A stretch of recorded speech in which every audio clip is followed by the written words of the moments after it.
Ambassador Jiwoo walked slowly into the massive Galactic Council chamber. Her black hair was streaked with gray, and her dark eyes looked tired. She had been Earth's voice in the galaxy for 15 years.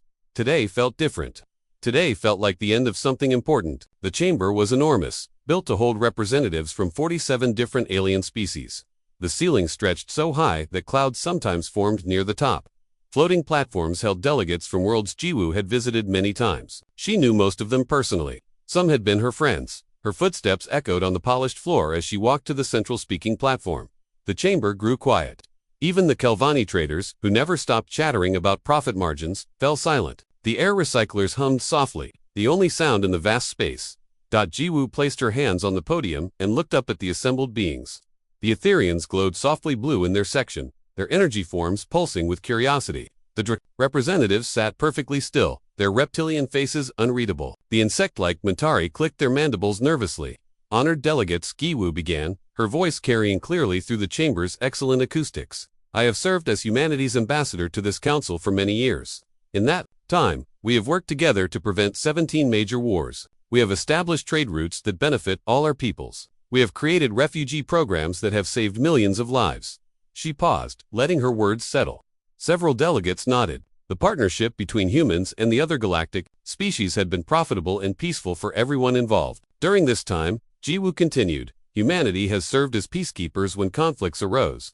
Our fleets have protected merchant vessels from pirates. Our marines have rescued civilians from natural disasters. Our negotiators have sat at tables, for months, sometimes years, to prevent bloodshed between your peoples. The Mentari delegate, clicking with Demeternol, shifted uncomfortably.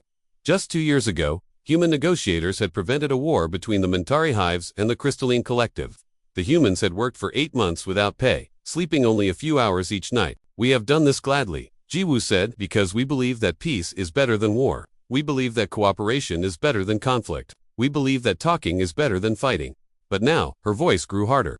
The tired look in her eyes sharpened into something else, something that made several delegates lean back in their seats. 3 days ago, the Vorthok Empire delivered an ultimatum to the human colonies in the Kepler sector. They demand that we abandon our settlements and surrender our people to their rule. They claim that humans have no right to exist in their space, even though we established those colonies through legal treaties with this very council. The chamber erupted in surprised chatter.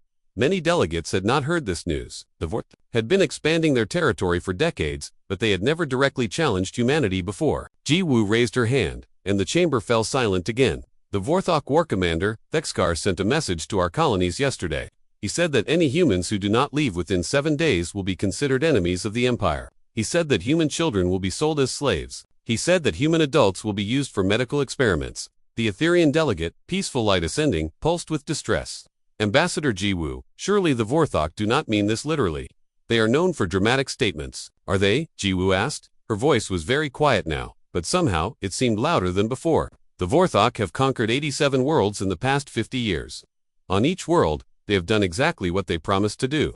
They do not make empty threats. She walked to the edge of the platform, closer to the assembled delegates. I have come here today to ask for your help. We have been your allies. We have been your friends. We have protected your people and your interests. Now we need you to stand with us. The chamber was completely silent. Jiwoo could see the delegates looking at each other, having silent conversations through their various forms of communication. She could almost hear them thinking. The humans were useful. Yes, but the Vorthok were dangerous. Why risk war for one species? The Draconis war leader Scarthex spoke first. His voice was a low rumble that vibrated through the floor. The Draconis clans have no interest in this conflict. The Vorthok have never threatened our worlds. One by one, other delegates spoke. The Kelvani needed to protect their trade routes. The Mentari could not risk their hives. The Crystalline Collective had their own problems. Each species had reasons why they could not help humanity. Jiwoo listened to them all. She had expected this, but it still hurt. These beings had sat at her dinner table. They had celebrated holidays with human families. They had called humans their friends. When they finished speaking, Jiwoo nodded slowly. I understand, she said. You have your own people to protect, your own interests to consider. She paused, looking at each delegate in turn. But I want you to remember this moment. I want you to remember that we asked for your help, and you chose to look away. She stepped back to the center of the platform. When she spoke again, her voice carried a weight that made the air itself seem heavier. Humanity has always chosen restraint. We have always chosen diplomacy over violence. We have always chosen to be gentle, even when we had the power to be otherwise. Her eyes swept across the chamber one final time. But you are making a mistake if you think our gentleness means we are weak. The chamber was so quiet that Jiwoo could hear her own heartbeat. I am giving you one last warning, she said. Please do not make us angry. You will not like what we become. The alarm started screaming at 0347 hours, ship time. Admiral Dongmin woke instantly, his body moving before his mind fully caught up. 28 years in the human navy had trained him to respond to emergency alerts without thinking. He rolled out of his narrow bunk aboard the UN's Harmony and was dressed in 30 seconds. The corridor outside his quarters buzzed with activity. Crew members ran past him, their faces grim in the red emergency lighting. No one spoke. They all knew that sound. It was the alert for civilian casualties. Dong-Min reached the bridge in less than 2 minutes. His communications officer, Lieutenant Soyoung, looked up from her station. Her usually calm face was pale. Sir, we're receiving distress signals from New Busan Colony. Multiple signals. Show me, Dongmin ordered. The main screen flickered to life.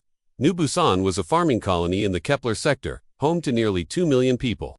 Most of them were families who had left Earth looking for a peaceful life, growing food for the galaxy's markets. The colony had 3 major cities and dozens of smaller settlements spread across a continent-sized landmass. Now those cities were burning. The screen showed orbital bombardment in progress. Massive energy beams struck the surface every few seconds, each impact creating a flash of light that could be seen from space. Where the beams hit, buildings simply vanished. Roads melted into glass. Parks became craters.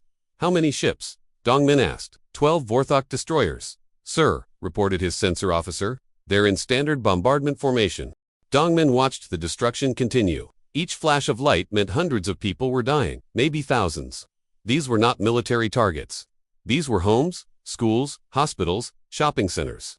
Places where children played and families lived. Sir Soyoung said quietly, we're receiving a transmission from the Vorthok fleet commander. Put it through. The screen changed to show a Vorthok officer. Like all of his species, he looked like a cross between a lizard and an insect. His scales were dark green, and his forearms moved independently as he spoke. His name appeared on the screen. Fleet Commander Vexstar. Human vessel. Vexstar said in accented standard. You will observe but not interfere. This is Vorthok justice. Being delivered to illegal settlers. Any attempt to intervene will result in your destruction. The transmission ended. The screen returned to showing the bombardment of New Busan. Dong-Min stood perfectly still. Around him, his bridge crew waited. For orders, the UN's Harmony was a patrol vessel, not a warship. She carried light weapons for dealing with pirates, not heavy guns for fighting military fleets. Against 12 Vorthok destroyers, she would last maybe 5 minutes. But that was not what made Dongmin hesitate. He had faced bad odds before. What stopped him was the knowledge that his son Minho was down there on New Busan's surface. Minho was 22 years old and studying agricultural engineering at the colony's university. He had called his father just 3 days ago, excited about a new growing technique he was developing. He wanted to help feed the galaxy's growing population. He had never hurt anyone in his life. Sir, the tactical officer said, the bombardment is focusing on the university district now. Dongmin closed his eyes for a moment. When he opened them, something had changed in his face. His crew noticed it immediately. They had served with him for years, and they had never seen him look like this. Communications, he said, his voice, very calm. Send an encrypted message to Fleet Command. Tell them what we are observing. Tell them it is genocide. Yes, sir. Sensors, record everything. Every ship movement, every bombardment pattern, every communication. I want a complete record. Already doing it, sir. The bombardment continued for 3 hours. When it finally stopped, the 3 major cities of New Busan were gone. In their place were fields of glass and metal that still glowed with heat. The Vorthok ships moved into lower orbit and began deploying ground forces. Sir Soyoung reported, we're receiving scattered transmissions from the surface. Survivors in the rural areas are being hunted by Vorthok troops. The main screen showed feeds from emergency cameras that were still working. Vorthok soldiers moved through the wreckage of small towns, searching building by building. When they found humans hiding in basements or shelters, they dragged them out. The lucky ones were shot immediately. The others were loaded onto transport vehicles. One camera showed a group of children being pulled from a school basement. The youngest looked about 6 years old. They were crying and calling for their parents. The Vorthok soldiers pushed them, roughly, toward a transport ship. Dong-Min watched this in complete silence. His hands gripped the railing in front of him so tightly that his knuckles went white. Every person on the bridge could feel the change in him. The air itself seemed to get colder.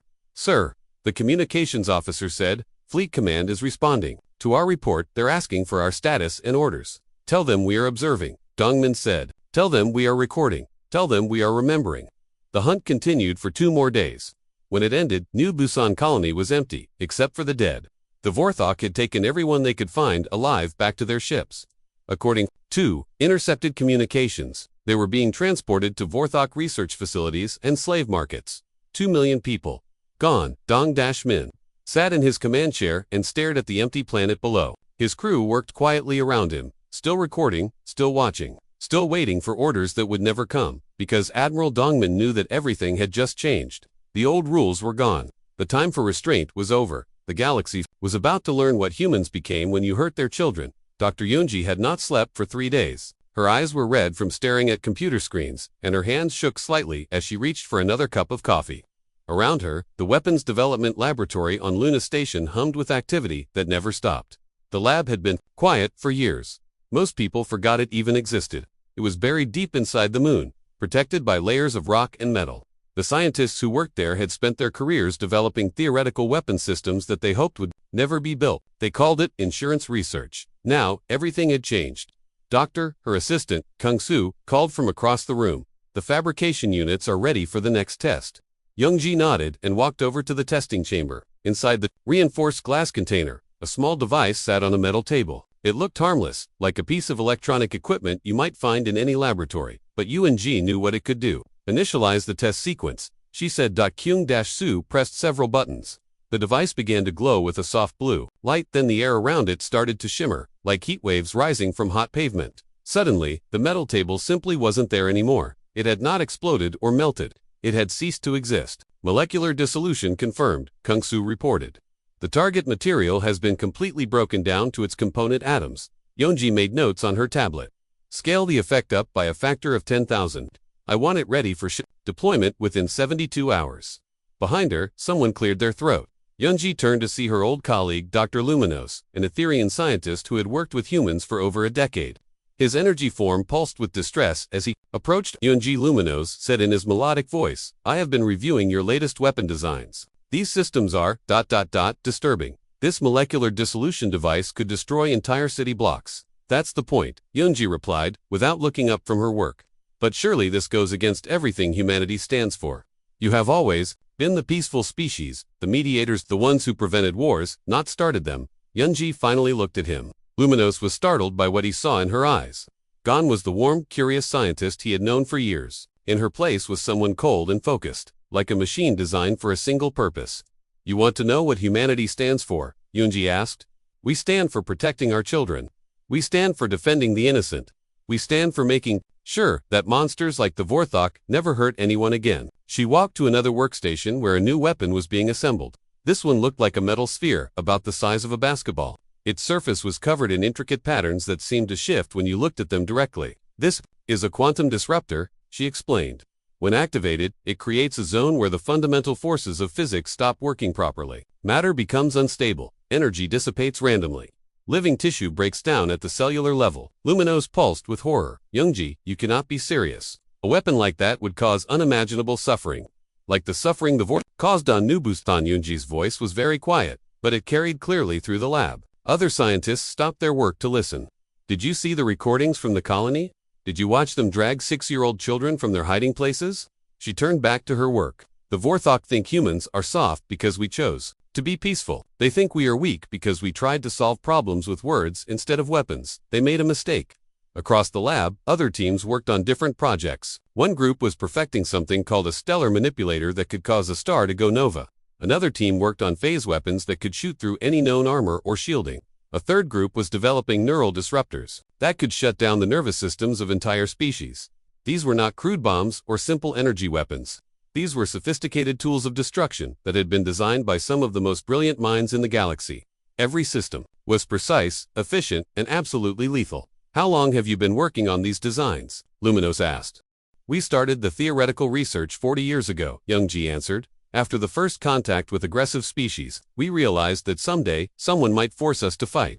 So we prepared. But why didn't you tell the other species about these weapons? Why keep them secret? Yunji looked at him again. Would you have trusted us if you knew what we were capable of? Would you have worked with us, traded with us, lived alongside us if you knew we had weapons that could destroy entire solar systems? Luminos was quiet for a moment. No, he admitted. We would have been afraid. Exactly, so we chose to be gentle. We chose to be the mediators and peacekeepers. We chose to help instead of hurt. But that choice came with a price.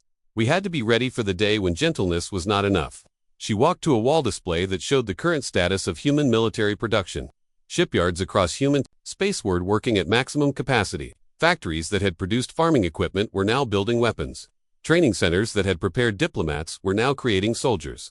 The galaxy forgot something important about humans. Jung said, "We are not naturally peaceful. We learned to be peaceful. We chose to be peaceful, but we never forgot how to be something else." She pressed a button, and the display changed to show deployment schedules for the new weapons. The Vorthok wanted to see what humans become when you make us angry. They are about to find out. The Vorthok homeworld of Kethver had never been attacked. For 300 years, it had been the center of an empire built on conquest and fear. Its massive defense stations could destroy entire fleets. Its planetary shields could stop any known weapon. The Vorthok believed their capital was untouchable. They were wrong. Admiral Tejo stood on the bridge of the Un's Vengeance, watching the enemy fleet through the main display. 57 Vorthok warships hung in formation around their home world, their hulls gleaming with armor that had crushed 100 weaker species. These were the ships that had turned New Busan into glass. These were the monsters who had murdered his son.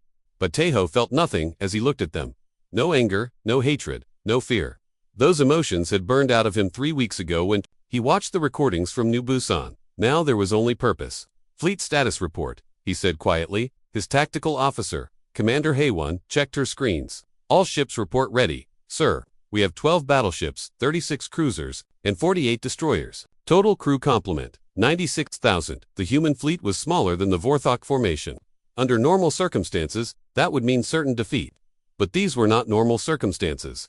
These ships carried weapons that had never been used in battle before, weapons that the rest of the galaxy did not know existed. "Sir," the communications officer reported, "the Vorthok fleet commander is transmitting. Let me hear it." The bridge speakers crackled to life. The voice that came through was typical Vorthok, arrogant and dismissive. "Human insects, you have made a grave error coming to our space.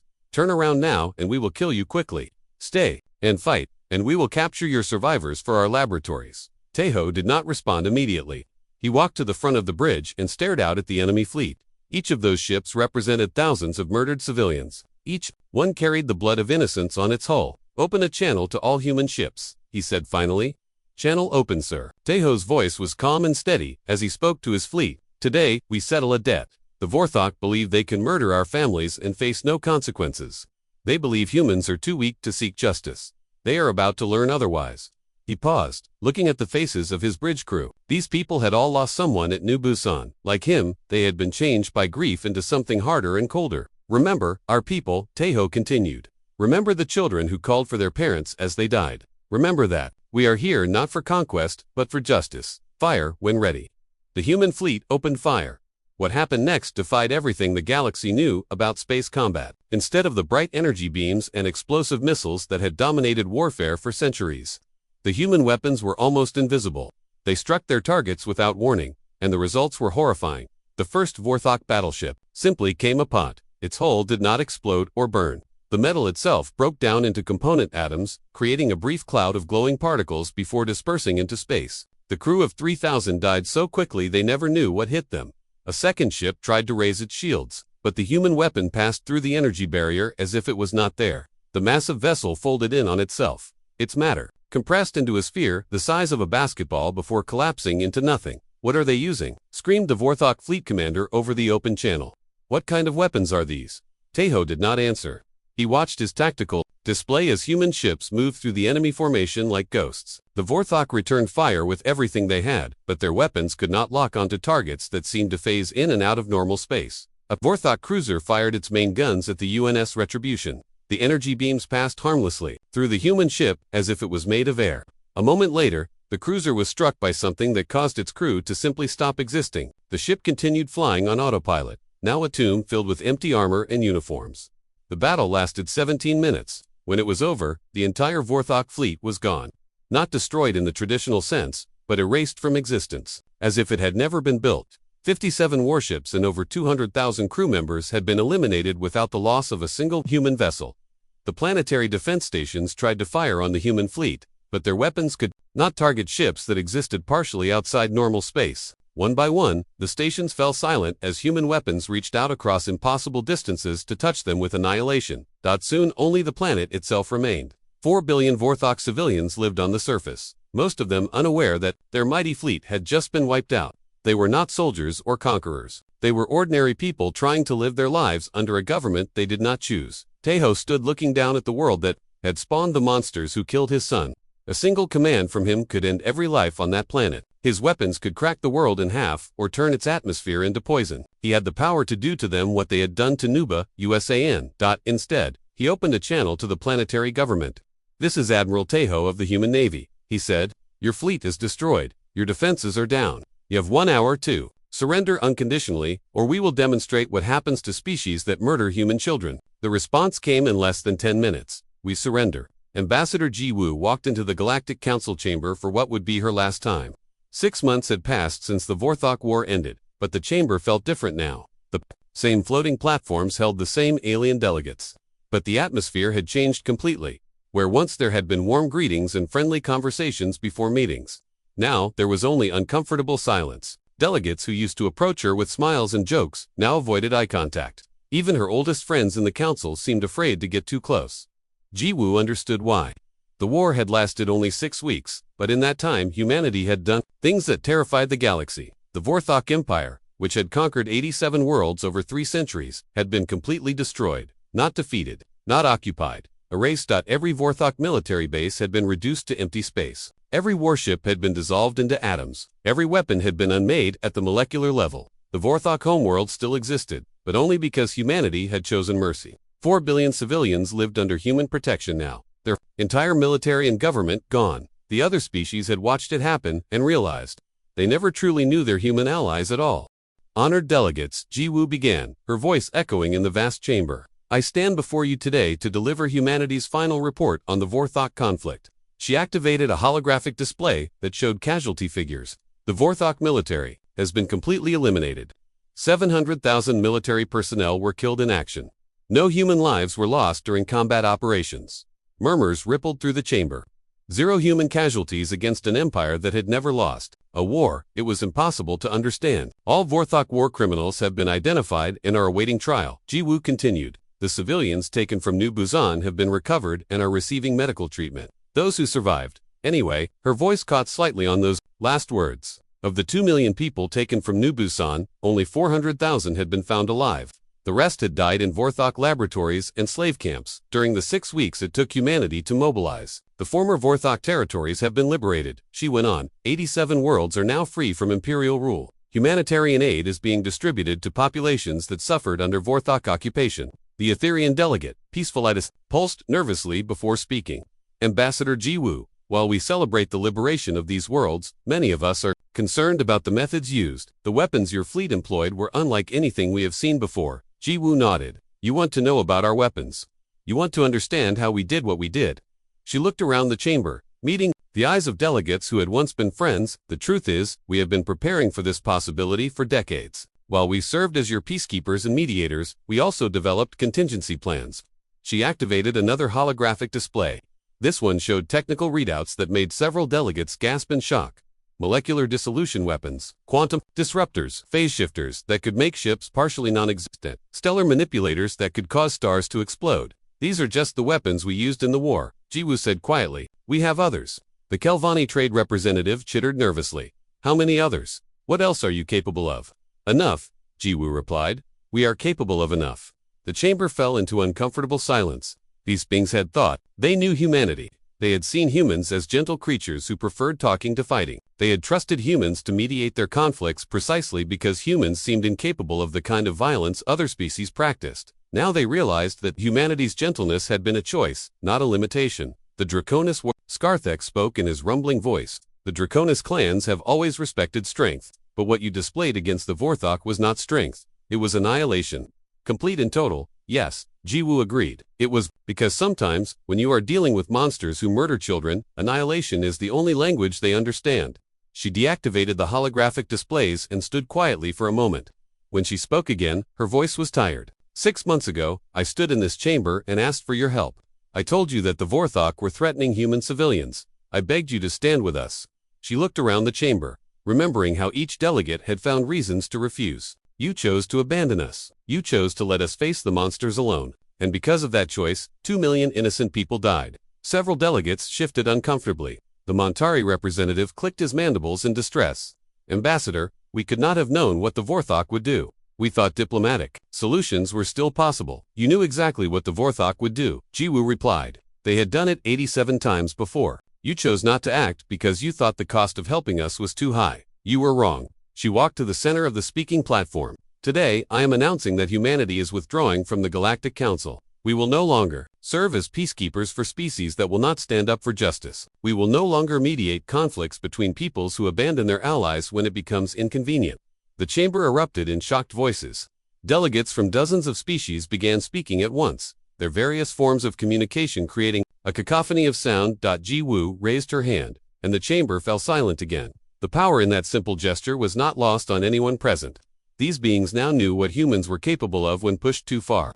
This does not mean we are your enemies, she said, but it does mean we are no longer your protectors. You will need to find other ways to solve your problems, other species to keep the peace, other allies to call when monsters threaten your children. She began walking toward the exit. Perhaps next time, you will choose differently. Perhaps next time, you will remember that standing up to evil requires courage, not just good intentions. As the human delegation filed out of the chamber, the Galactic Council sat in stunned silence. They had lost more than just their most effective peacekeepers. They had lost their innocence. They now lived in a galaxy where they knew that humanity's kindness was a gift, not a guarantee.